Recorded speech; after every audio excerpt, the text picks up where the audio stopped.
제11장.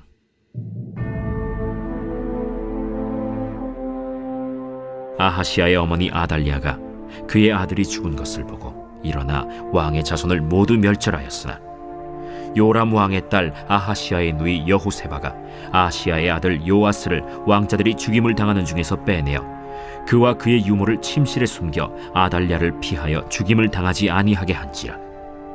요아스가 그와 함께 여호와의 성전에 6년을 숨어있는 동안에 아달랴가 나라를 다스렸더라.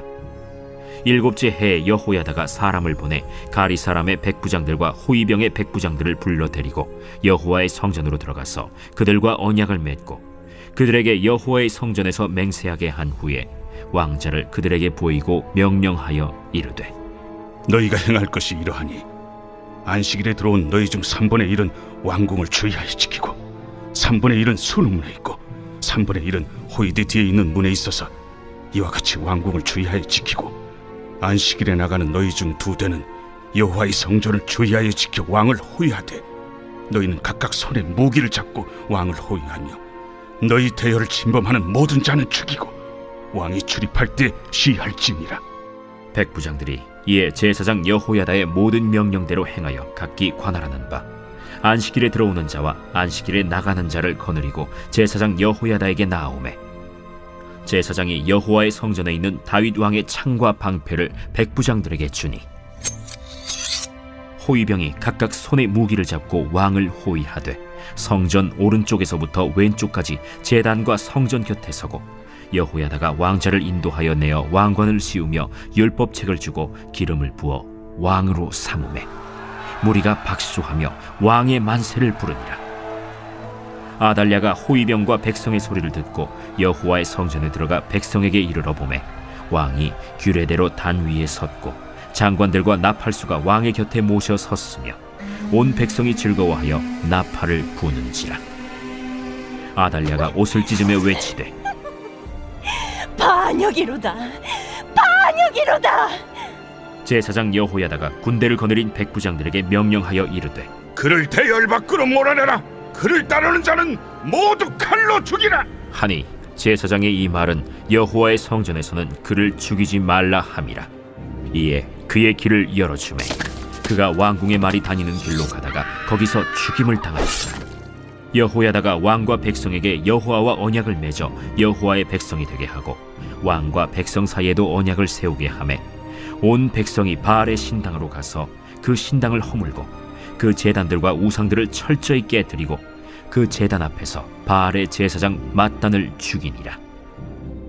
제사장이 관리들을 세워 여호와의 성전을 수직하게 하고 또 백부장들과 가리 사람과 호위병과 온 백성을 거느리고 왕을 인도하여 여호와의 성전에서 내려와 호위병의 문길을 통하여 왕궁에 이르매 그가 왕의 왕좌에 앉으니 온 백성이 즐거워하고 온 성이 평안하더라.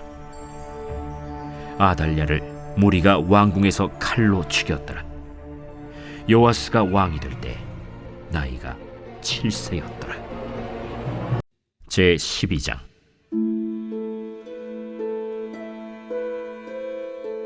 예후의 제7년에 요아스가 왕이 되어 예루살렘에서 40년간 통치하니라. 그의 어머니의 이름은 시비아라 브엘세바 사람이더라. 요아스는 제사장 여호야다가 그를 교훈하는 모든 날 동안에는 여호와 보시기에 정직히 행하였으되 다만 산당들을 제거하지 아니하였으므로 백성이 여전히 산당에서 제사하며 분향하였더라. 요아스가 제사장들에게 이르되, 여호와의 성전에 거룩하게 하여 드리는 모든 은, 곧 사람이 통용하는 은이나 각 사람의 몸값으로 드리는 은이나 자원하여 여호와의 성전에 드리는 모든 은을 제사장들이 각각 아는 자에게서 받아들여 성전의 어느 곳이든지 파손된 것을 보거든 그것으로 수리하라 하였으나 요아스 왕 제23년에 이르도록 제사장들이 성전의 파손한 데를 수리하지 아니하였는지라. 요아스 왕이 대제사장 여호야다와 제사장들을 불러 이르되, 너희가 어찌하여 성전의 파손한 데를 수리하지 아니하였느냐? 이제부터는 너희가 아는 사람에게서 은을 받지 말고 그들이 성전의 파손한 데를 위하여 드리게 하라. 제사장들이 다시는 백성에게 은을 받지도 아니하고 성전 파손한 것을 수리하지도 아니하기로 동의하니라. 제사장 여호야다가 한 궤를 가져다가 그것의 뚜껑에 구멍을 뚫어 여호와의 전문 어귀 오른쪽 곧 제단 옆에 두매 여호와의 성전에 가져오는 모든 은을 다 문을 지키는 제사장들이 그 궤에 넣더라. 이에 그 궤 가운데 은이 많은 것을 보면 왕의 서기와 대제사장이 올라와서 여호와의 성전에 있는 대로 그 은을 계산하여 봉하고 그 달아본 은을 일하는 자 곧 여호와의 성전을 맡은 자의 손에 넘기면 그들은 또 여호와의 성전을 수리하는 목수와 건축하는 자들에게 주고 또 미장이와 석수에게 주고 또 여호와의 성전 파손한 데를 수리할 제목과 다듬은 돌을 사게 하며 그 성전을 수리할 모든 물건을 위하여 쓰게 하였으되 여호와의 성전에 드린 그 은으로 그 성전의 은대접이나 불집게나 주발이나 나팔이나 아무 금그릇이나 은그릇도 만들지 아니하고 그 은을 일하는 자에게 주어 그것으로 여호와의 성전을 수리하게 하였으며 또 그 은을 받아 일꾼에게 주는 사람들과 회개하지 아니하였으니 이는 그들이 성실히 일을 하였음이라. 속건제의 은과 속죄제의 은은 여호와의 성전에 드리지 아니하고 제사장에게 돌렸더라. 그때 아람 왕 하사엘이 올라와서 가드를 쳐서 점령하고 예루살렘을 향하여 올라오고자 하므로 유다의 왕 요아스가 그의 조상들 유다 왕 여호사밧과 여호람과 아하시야가 구별하여 드린 모든 성물과 자기가 구별하여 드린 성물과 여호와의 성전 곳간과 왕궁에 있는 금을 다 가져다가 아람 왕 하사엘에게 보냈더니 하사엘이 예루살렘에서 떠나갔더라. 요아스의 남은 사적과 그가 행한 모든 일은 유다 왕 역대 지략에 기록되지 아니하였느냐.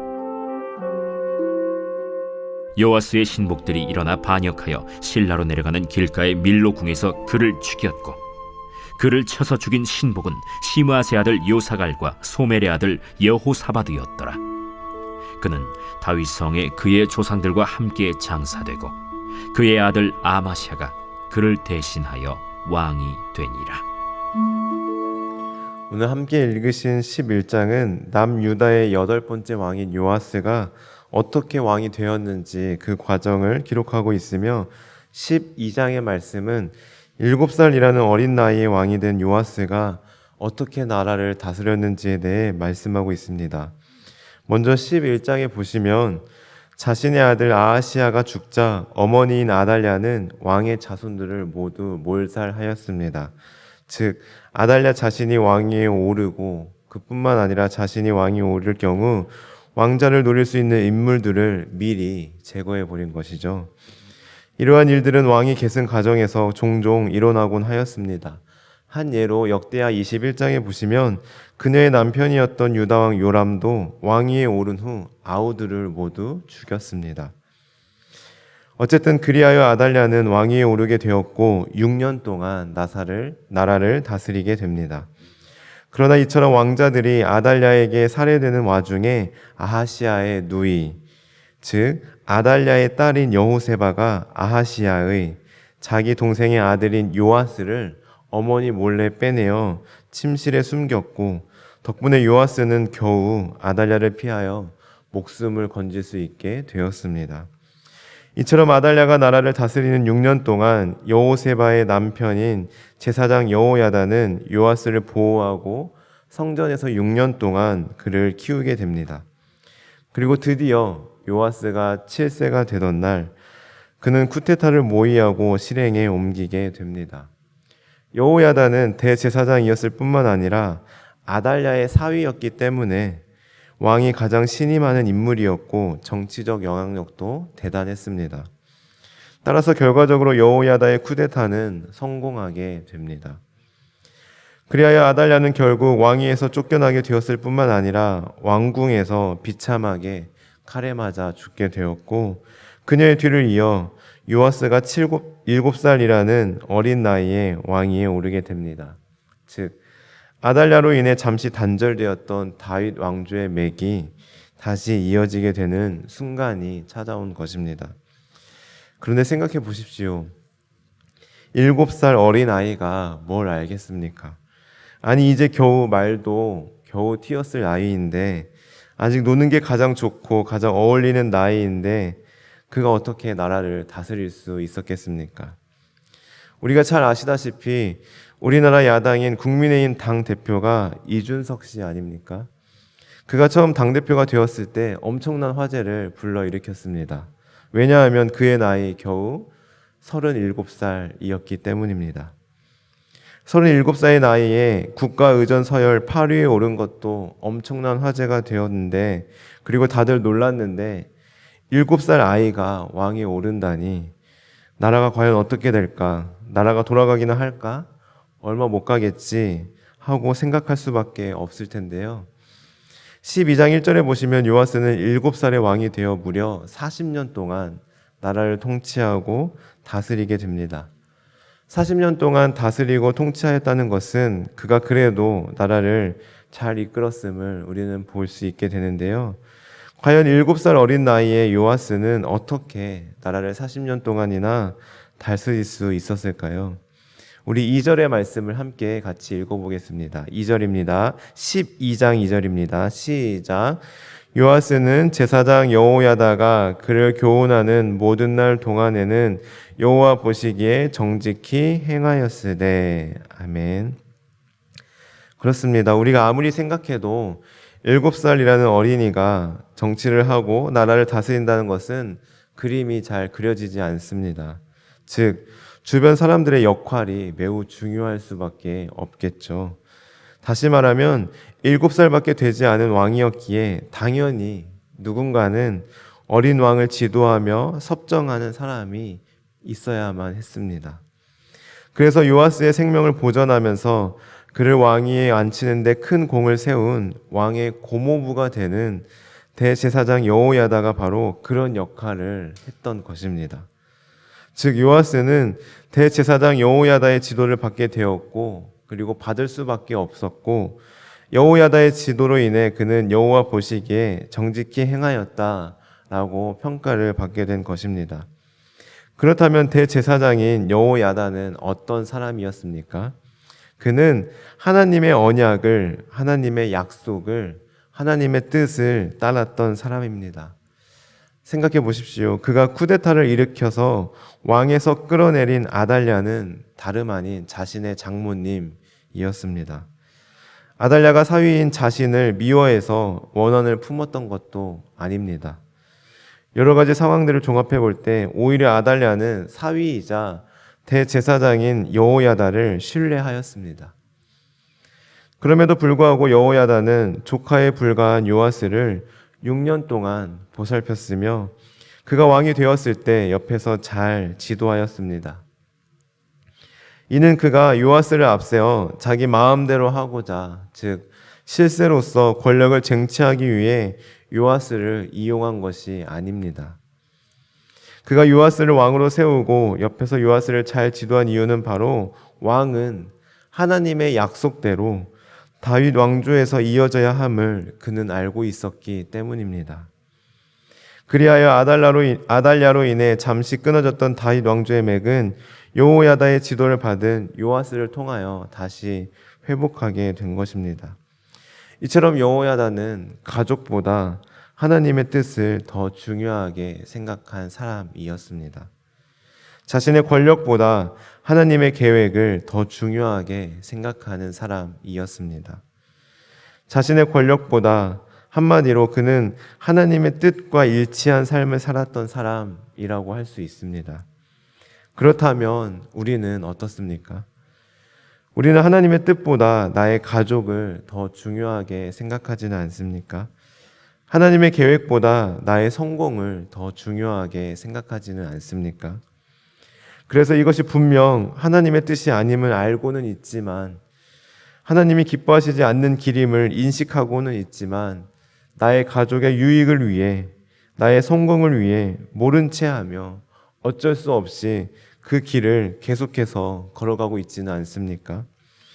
우리는 오늘 말씀을 기억하며 나는 과연 삶에 찾아오는 여러 선택들 가운데 어떤 것을 기준으로 삼고 어떤 것을 선택하며 살아가고 있는지 돌아보아야 합니다. 그 선택이 지금 당장 보기에는 나의 가족에게 손해가 되고 나의 앞길에 걸림돌이 되는 것처럼 보인다 할지라도 하나님의 뜻이라면, 하나님 말씀하시면 우리는 여호야다처럼 기꺼이 순종할 수 있어야 합니다. 그럴 때 하나님께서는 결국 모든 것을 합력하여 선을 이루어 주실 것입니다. 우리를 통하여 하나님의 역사를 계속해서 이루어 가실 것입니다. 하나님의 말씀에 순종하여, 하나님의 뜻에 순종하여 그 하나님의 역사하심에, 하나님의 계획하심에 쓰임받는 저와 여러분들 되시기를 간절히 소망합니다. 이처럼 하나님의 뜻을 더 중요하게 생각하고 하나님의 뜻을 따랐던 여호야다의 지도를 받은 요아스는 여호야다 덕분에 다윗 왕조를 지킬 수 있었습니다. 그러나 그는 시리아 왕인 하사엘의 공격을 받아 굴욕을 당하게 되었습니다. 그리고 그의 나이 30세가 되어서야 비로소 성전 수리를 단행하게 됩니다. 그러나 그는 하나님을 위하여서가 아니라 자신의 왕권을 강화하기 위하여 성전 수리를 단행하게 됩니다. 그러나 제사장들이 왕의 명령을 따르지 않는 상황이 벌어졌는데 그럼에도 그는 포기하지 않고 왕의 직권으로 성전 수리를 독려하며 왕권을 강화하기 시작하였습니다. 그러나 제사장 집단에서 불만이 나오기 시작하였고 반발하였으며 그로 인해 자신을 지도해 주었던 여호야다의 아들 스가랴를 없애버리게 됩니다. 그리고 나중에 요아스 자신도 신복들의 반역으로 죽음을 맞이하게 됩니다. 이 부분, 즉 12장을 자세히 살펴보면 사실 이렇게 안타까운 결과를 맞이하게 된 것은 제사장들의 잘못도 있었습니다. 그들은 요아스 왕의 성전 수리에 소극적인 태도를 보였는데 그 이유는 자신들의 유익을 위해서였습니다. 그리하여 요아스는 결국 제사장들보다 기술자들을 더 신뢰하게 되었고 그들에게 성전 수리에 관한 일들을 일임하게 됩니다. 그리고 결국 요아스뿐만 아니라 나라적으로도 안타까운 결과를 맞이하게 됩니다. 이 부분을 보며 우리는 많은 원인을 생각해 볼 수 있게 되는데요. 그러나 결론적으로 가장 근본적인 원인을 제공한 사람은 바로 요아스 왕 자신이라고 할 수 있습니다. 방금 전 말씀드렸듯이 그는 성전 수리를 하나님을 위하여 한 것이 아니라 자신의 왕권을 강화하기 위하여 진행하였습니다. 그러니 당연히 제사장들도 말을 들을 리가 없었겠죠. 물론 제사장들이 자신의 이익을 취하려고 그랬지만 근본적으로는 요아스의 동기가 선하지 않았기 때문임을 우리는 그가 여호야다의 아들 스가랴를 없앤 사실을 통해 충분히 깨닫게 됩니다. 그렇습니다. 하나님은 우리의 마음을 보십니다. 우리의 중심을 보십니다. 우리가 어떤 마음으로 어떠한 동기로 행동하고 실행하는지 우리의 마음을 훤히 보고 계십니다. 하나님은 우리를 지으신 분이시기 때문에 우리의 마음을 누구보다도 나 자신보다도 더 잘 아십니다. 그래서 우리가 말은 하나님 영광을 위하여 한다고 하지만 하나님을 위하여라고는 하지만 그 안에 나의 욕심, 나의 욕망이 가득 차 있다면 하나님은 그것을 단번에 알아차리시고 그 일을 그르치십니다. 안 되게 하시고 막으십니다.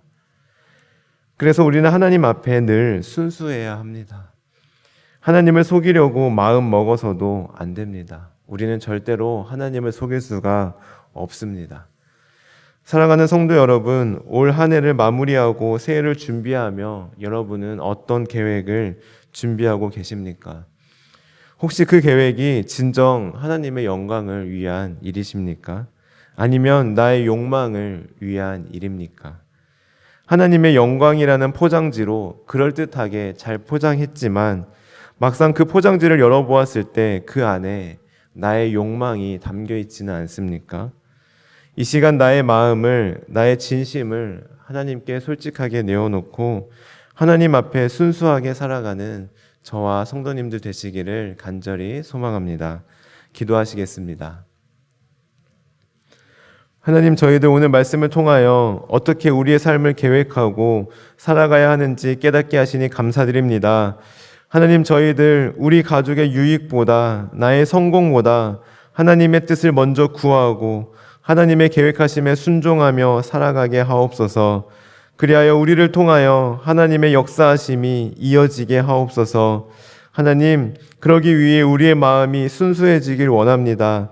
저희의 마음 가운데 하나님의 영광을 가장한 욕망이 숨겨져 있다면 이 시간 그 마음 거두어 주시고 우리 안에 정직하고 진실한 영을 새롭게 하여 주옵소서. 예수님의 이름으로 기도드립니다. 아멘.